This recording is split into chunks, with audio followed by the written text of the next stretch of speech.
Breaking news ఏంటంటే Pushpa part 2 censor report తో పాటు రివ్యూ కూడా బయటకు వచ్చింది.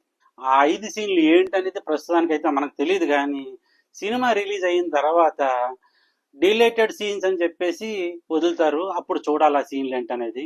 ఇక సెకండ్ థింగ్ ఏంటంటే డ్యూరేషన్ 3 గంటల 20 నిమిషాల 38 సెకండ్లు. అంటే యానిమల్ 3 గంటల 16 నిమిషాల వరకు ఉంటే అమ్మ బాబోయ్ అంత సినిమా ఇంత సినిమా అలాగా ఇలాగని చెప్పేసి చాలా దారుణంగా మాట్లాడుకున్నారు దానికోసం.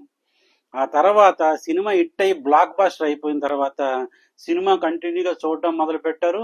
తండోపు తండాలుగా జనాలు వెళ్ళి దాన్ని ఎపిక్ బ్లాక్ బాస్టర్ చేశారు. అలాగే ఇప్పుడు పుష్ప ఎపిక్ టాపిక్ అయిపోయింది. 3 గంటల 20 నిమిషాల 38 సెకండ్లు అంటే సాధారణ విషయం అని కాదు. మరి చూడాలి ఎంతవరకు అది నిలబెట్టుకుంటాడో పుష్ప అనేది. ఇంకా థర్డ్ అప్డేట్ ఏంటంటే సెన్సార్ రివ్యూ బయటకు వచ్చింది.